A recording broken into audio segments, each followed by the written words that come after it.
people want to talk over them is because they get stuck talking about features, talking about what they do better, basically vomiting. They spray and pray.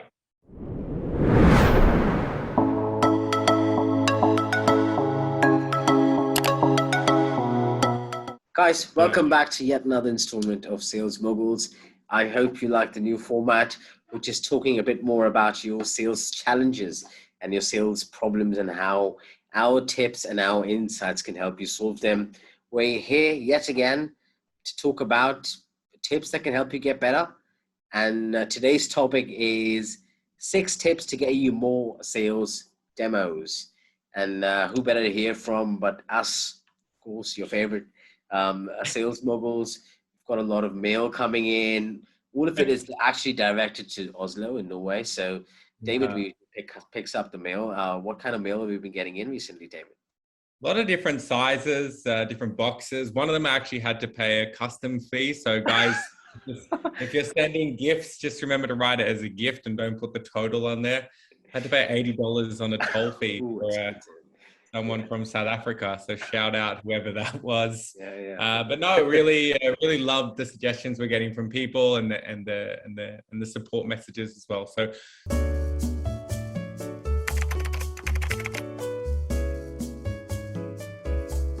I think the most important I find to get people to pick up the phone and actually start calling is to give them a really good opening. You know, if you can have a killer opening, there's so many out there.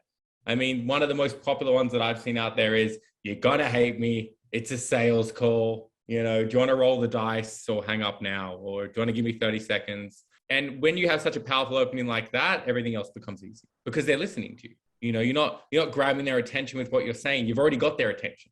Now someone's listening to you, not interrupting someone. You've already got them listening to you. So, you know, one of the biggest tips I would say is, if you want to get someone to start calling, give them an opening. Everything else is teachable. The pain points, you know, the questions, everything will come naturally. You know, if you're a conversationalist, that will come naturally. But being able to pick up the phone and get that interrupt. And another thing that, I don't know if this is a bonus tip, something that grinds my gears is people that give tips on cold calling, but they've never really called from a company that no one's heard of.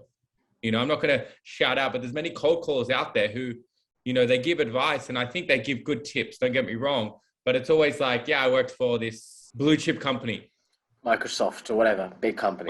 Microsoft, Salesforce, your Oracle, all these different companies. Hey, it's Dave from Microsoft. Then they normally say hi. Well, of course they're going to say hi. It's bloody Microsoft. Like when Microsoft calls you like, okay, what's it about? My personal account? What does Microsoft want with me?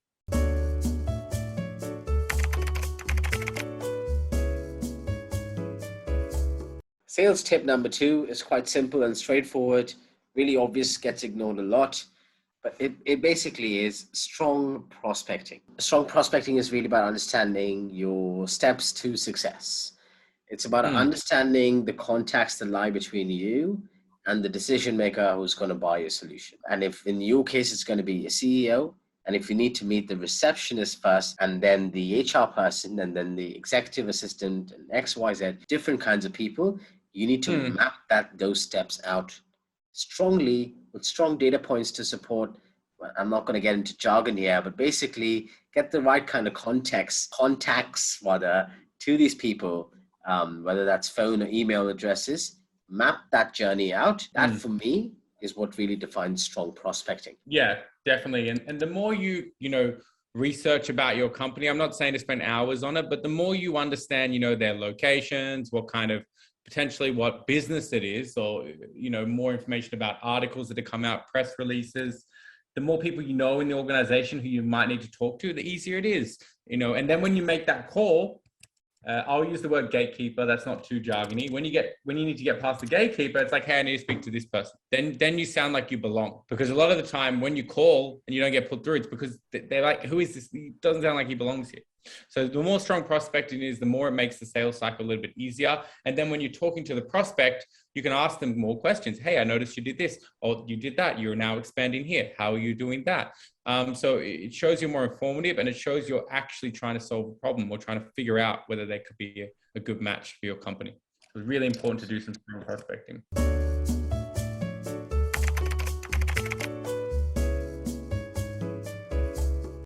actually brings us to the third tip of the day, which I think we're going to spend a lot of time on in today's generation. If you can master this tip or this art, you can really kick some serious butt.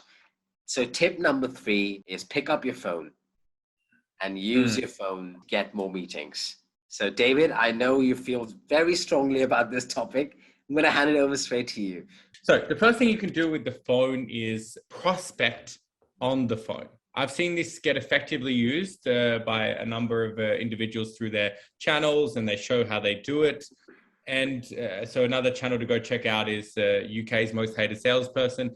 He doesn't even know who he's talking to. He just calls up and prospects via the telephone. So when you can pick up the phone, you can actually prospect on the company yourself if you're powerful enough on it. Second thing you can also do when you pick up the phone is imagine you have, let's say, 200 to 300, leads in your list, right? You know that there's 10 of those are demos. Okay. So you have 10 in there that are demos in that list. The quickest way to figure out if they're a yes or a no is by picking up the phone.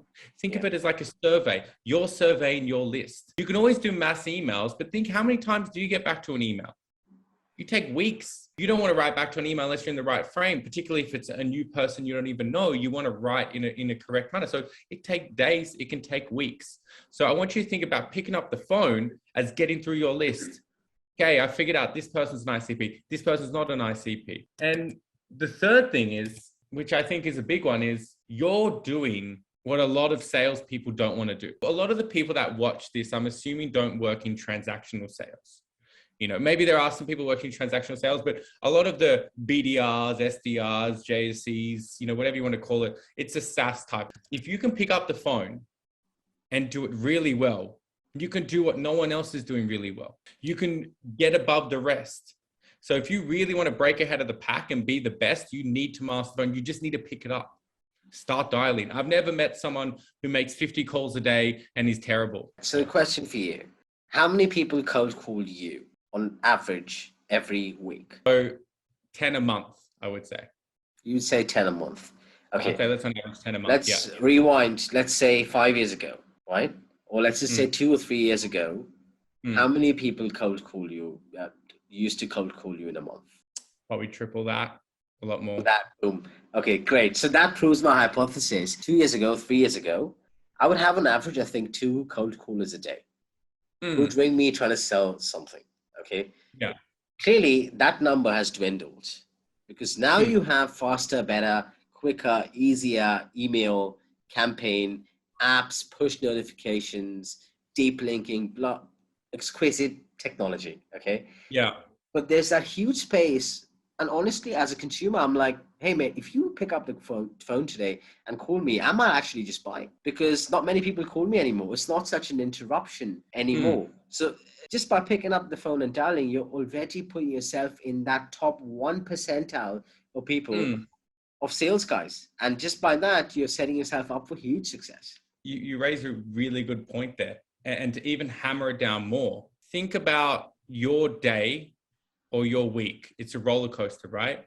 So think about the fact that if you can catch the right person at the right time, who's in the mood to talk, they're eating their lunch, they're feeling happy, that's when you're going to start getting those extra prospects that you wouldn't normally get. That's when you're going to start breaking yourself.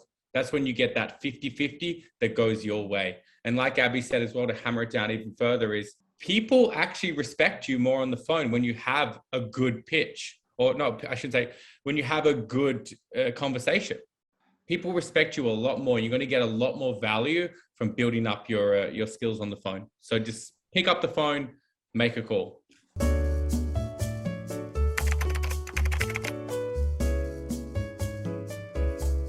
One of the pieces that we wanted to cover as a tip is the importance of sending follow-up messages. If you are indeed using emails, if you are indeed using campaigns or sequences on your CRM, blah, blah, blah, all of these technologies, you want to ensure that the right kind of follow-up messages go out and they also go out in a timely manner. Let me start off by a couple of opening points here. The way I see it, metaphorically speaking, it's like, honestly, it's like taking a golf swing. If you've ever played golf, or if you've ever played I don't know, cricket, or any of these, or in a racket sport like tennis. You know, when you hit the ball and don't actually follow through with your shot, the ball only goes that far. I've always looked at follow-up messages or follow-up emails that way. I've Yeah. always said if I'm not sending the right kind of follow-up messages, if I'm actually not following up, I'm doing the customer a disservice. I'm doing myself a disservice by putting in all that effort to actually reach out to a cold contact. And just want to lay the foundation out there by saying that it is really important to send the right kind of follow-up messages. Firstly, I 100% agree with this. I always like to think of a sale as sometimes, or the sales funnel, a bit like a boxing match. You know, you're not going to knock someone out in the first round. You know, you shouldn't be swinging for the fences for that knockout, because you're going to tire yourself out. So what you want to think about it as is jabbing, keeping them in your funnel, keeping them excited, sending them relevant information, you know? So I 100% agree, sending follow-ups, but sending reason with follow-ups. You know, hey, just touching base with you, or hey, just, you know, asking them questions. Hey, is this relevant for you? Hey, I'm going to send you some information. Being direct, being to the point. You know, I've been guilty of sending, hey, just wanted to touch base. I still am guilty of it every now and then. Whereas it should be, hey, is this relevant for you? Hey, I found this, we just did this for this customer. Could this be relevant for you? You know, so even when you're following up, I mean, definitely the core concept of follow up, but don't just follow up just for the fun of it. Follow up because you're giving them value. You know, you're educating the customer. So it's a little tidbit on that is always good to follow up, but follow up with some reason. Because if you're just following up with, hey, it's John from blah, blah, blah, just seeing how you're going, like, they're not gonna take this sales process serious. But it's like, hey, this is something for you. It shows you care about them. They might not get back to that email. Yeah. But let me tell you a real quick story of how following up or sending value in the follow-up works. So we have a customer that we're in talks with now, who is one of the biggest food and beverage companies in the world. Everyone would know them, but I'm not going to say their name. In the demo that in one of the meetings, we had with them, they even noted and said, hey, I really like the fact that one of your people in your team wrote an email saying, hey, they basically asked in the email that they wanted to come down to their factory and get a tour of the factory to understand how they work. And even though they didn't reply to that email, they're like, hey, I really like that email. It showed that your company cares and wants to get to know us better. Such a good point that sometimes as sales guys, we shouldn't get dejected by not having responses. It is having some kind of an impact potentially somewhere.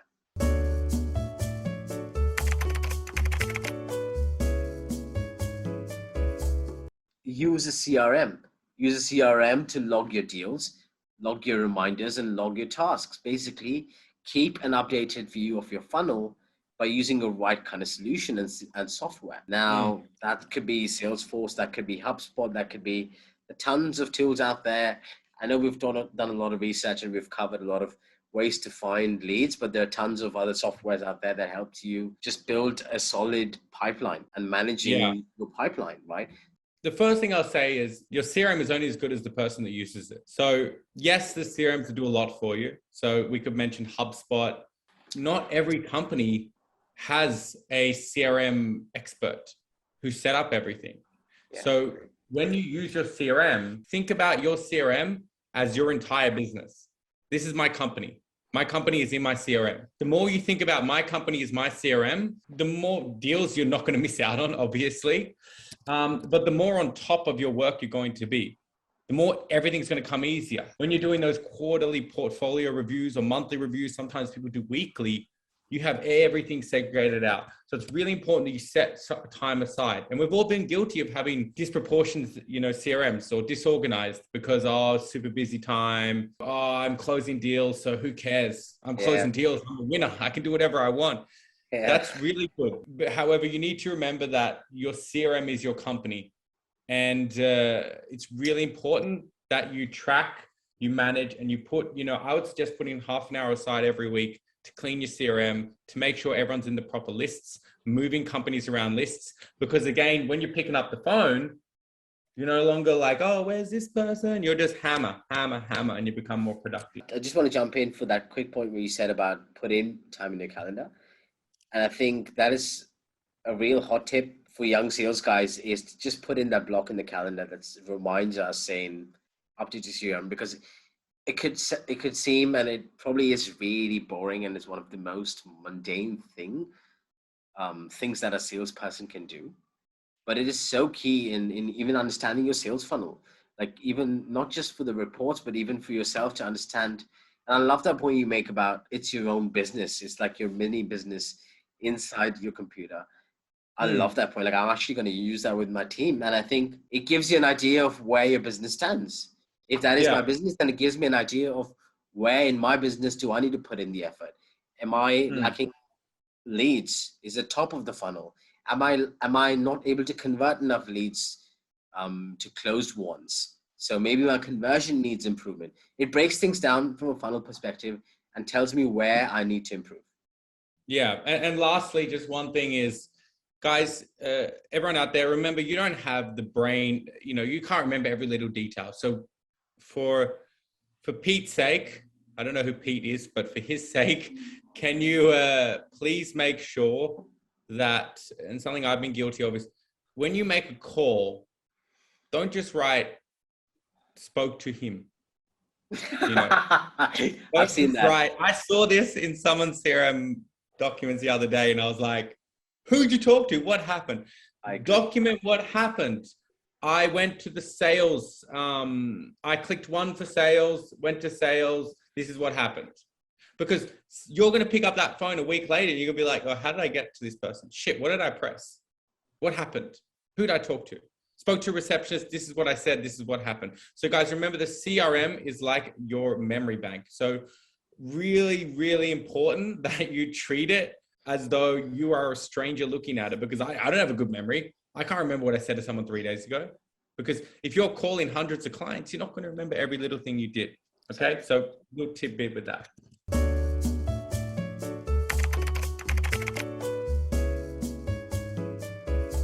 I was actually listening to a podcast by Simon Sinek. I think he's really popular guy.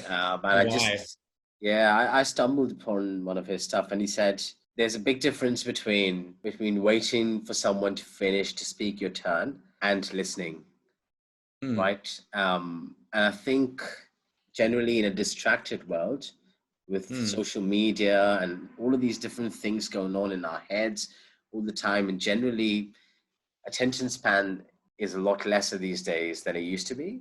Sales as sort of competition. If you were looking to be the best salesperson in your team, I think just by listening to your prospects, just the fact that other sales guys are potentially not listening to their prospects as much, that again puts you in the top 1%. It puts you ahead of competition just by listening to your customers, and not just listening so they can finish and you can speak next, but actually active listening. There's a big difference between active and passive listening. You need to be active listeners and actually focusing on what they're saying and what they mean. Easier. I know it's like, sounds like a lot of generic words. It's critical that you do this. So one thing that's really important is to listen. But like you said, it's a very generic word. How do you listen? How do I get good at listening? Okay, so how do you get there? Yeah. I'm going to break down how I trained people, and I'm definitely, I wouldn't say everyone has a way to go, but there's things you can do to be a good listener. Okay, so number one is just shut up. So if you're on the phone, I was in the choir when I was 10 years old, and it was really interesting because when you sing, you fade out a song, right? And the guy, the conductor of one of the other choirs was like, okay, guys, I see why you can't fade out properly. And like, why? It's like, because you have your mouths open. To stop singing, close your mouth. It's simple. That's a good one. And it was really interesting. I was like, that's a good point. So one thing is just close your mouth when when the other person's talking. You'll be I know it sounds so simple, but just by going, yeah, just by reacting, letting them keep talking, because a lot of the time the other person doesn't want to not stop talking as well. So by just saying, okay, that's interesting, pause, let them keep talking. Second thing you can do is a little bit more related to your process, is ask questions where you're generally trying to figure out where they fit in your sales process. So we've broken down our, our software, our solution, what we do for customers into, five different segments. Okay. What you can do is the same. Figure out 5 different scenarios where they can use your solution. And when you're on the phone, figure out which one you can help them with. So that means you have to listen to them, because if you don't know which one you can help them with, you can't actually help them. So one thing you can train to do is train to ask them questions or dig into areas where you can help them. Because a lot of the time, people want to talk over them is because they get stuck talking about features, talking about what they do better, basically vomiting, vomiting out just information. They spray and pray. So change the way you talk to your customers, asking them questions of how you can solve that problem. I was in a meeting on Friday, the guy was telling us how potential customer was telling us how his solution, how his existing setup was. By asking me more and more and more questions, I then figured out we could only help him with 2 of the 5. So now we have another meeting booked because we listened. We listened to where we can help them.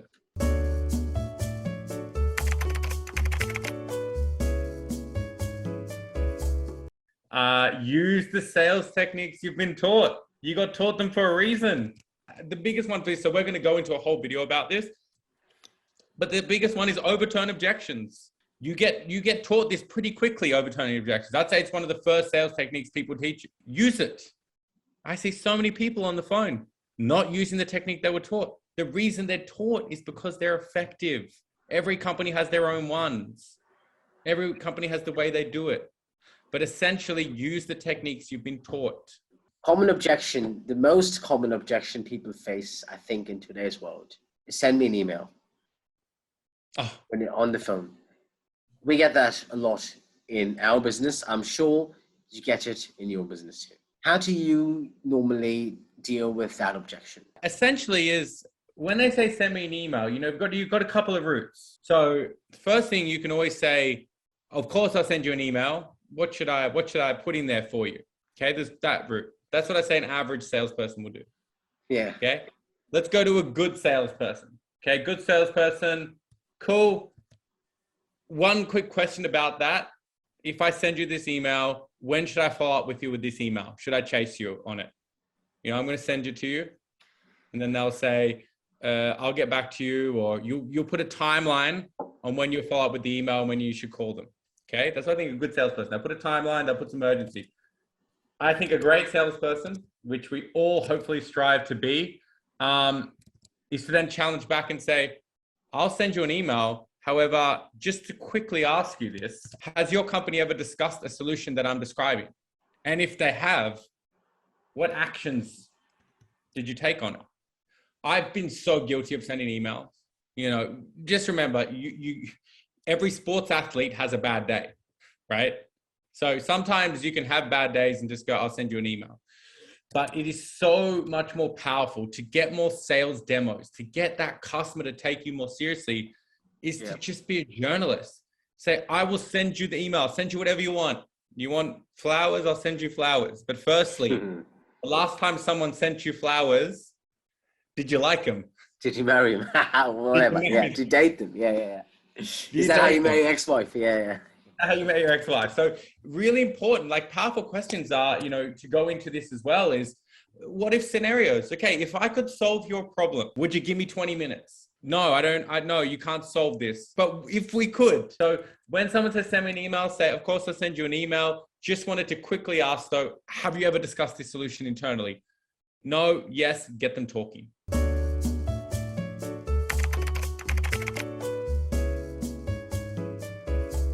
This is where your mental resilience comes into play. This is where your mental toughness comes into play. Something that you build over time by making these calls and actually getting rejected these many times, right? Which is our next bonus tip for the day, which is overcoming mental obstacles. Yeah. Powerful. In sales, everyone has targets, okay? Whatever that target is, there's always a target. There's always a goal, right? There's always a budget. So the easiest way to break this down for you is this. If your mission is to talk to 5 decision makers a day and you only talk to 4, then if you need to do whatever you can to overcome that, make those extra calls to get that.